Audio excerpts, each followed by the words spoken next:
Hi, everyone. Texas is an amazing place.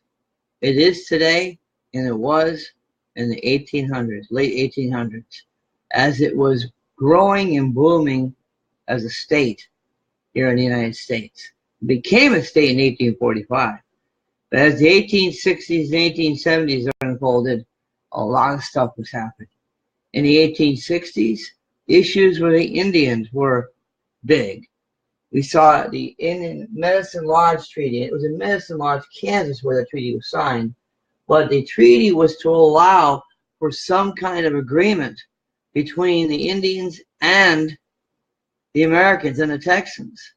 But what happened was, as a result, because they were forced to live on reservations and be farmers, something that was contrary to who they were. They were hunters. They hunted the buffalo. And so being forced to be farmers really affected their life. And so there was a lot of distrust between the Indians and the Texans and the Americans. So what happened? Well, one big raid happened near Salt Creek called Salt Creek Raid, or the Salt Creek Massacre. The Kiowas were sitting in wait and they're led by Victory and Santac and Santanta.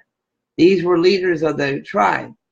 And when a military escort came through, the military escort came through okay. It was when the freight wagons came through that they decided to attack, killed 12 people. Well, when word got back to General Sherman that this happened, that's when they had problems. You see, what they didn't know was that military escort was for General Sherman. And so he found out very quickly who did it. And he went after Santac, Santanta, and Victory. Now, Santac escaped and got killed. The other two ended up put on trial, were basically found guilty and ready to hang, but according to certain resources, they were given parole. But the problem was still there. The issue and the tension with the Indians was still there.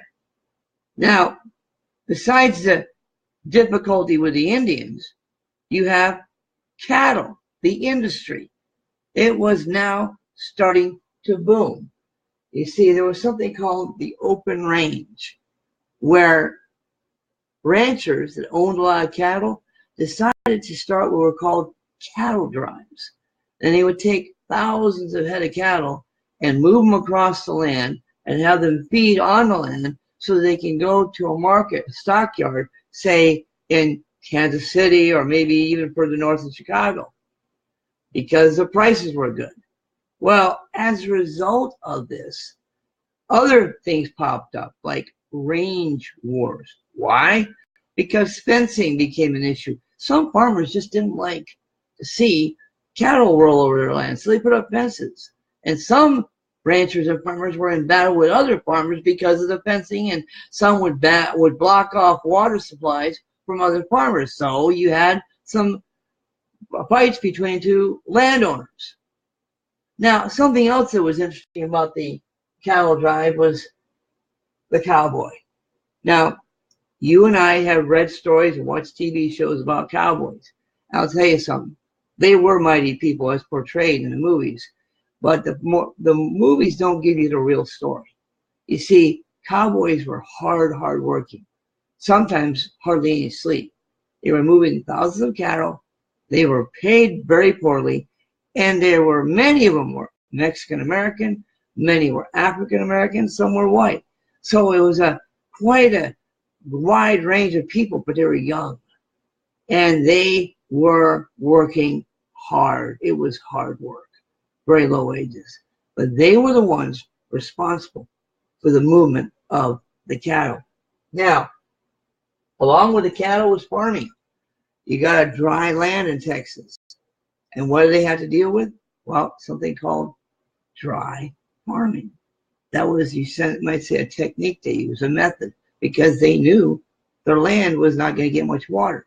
So what they did was they dug these ridges, and the purpose was to let water land in there and hold it, and hopefully use it like an irrigation tool. That was one way they did it.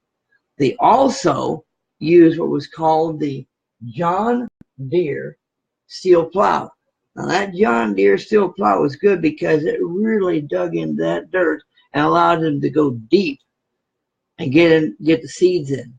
That was absolutely essential. They still had to deal with the dry weather. They still had to deal with drought. And they dealt with things like the boll weevil, a rotten bug that infested cotton fields. Now, they had machines like the threshers that would separate seeds from the plants, but you have the weather that was a factor, and market prices. They went up and down and up and down. Farming was hard work. Now, what was the one thing that probably saved both cattle and farming? The railroad. Why? Well, the railroad was faster, cheaper, and as the railroad lines started to spread, more people came from the East Coast to land and settle there. Now, what they found out was there was land available, and federal government was offering land through grants. So people would go out to different parts of the West or move west, and they would settle, and they would build their farm. And as a result, build towns. And as a result, that railroad was bringing people to towns. So people were coming across the country. There was settling, and they were visiting, and they were moving on. So it made for a real movement of people and a building of towns.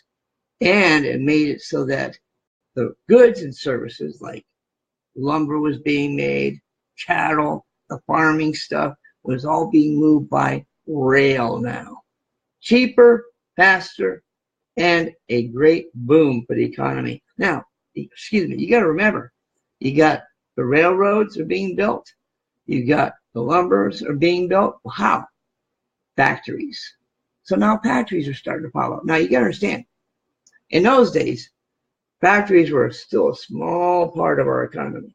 90% of the people were farmers. But still, those factories were popping up.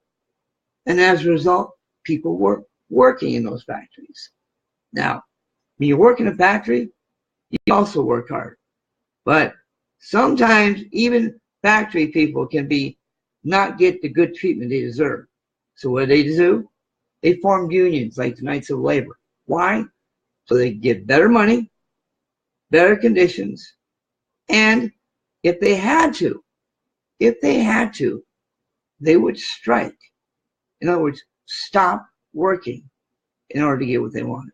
So as you can see, there is quite a mixture of things happening in the state of Texas. Quite an experience. And it was all a part of Texas growing as a state while America grew as a nation. The Indians, many struggles with them. Cattle, a great industry. The cattle kingdom was important. Farming, that dry farming, those John Deere plows, very key. Railroads, junctions where railroad lines would come together. Towns forming, economy starting to boom. And industry, lumber, and the steel. Some of the metal had to be, the railroads had to be built. So all these industries popping up. Texas was starting to boom, and it was big. So friends, Texas was a happening place. And you know what? Your teacher can tell you even more. Later.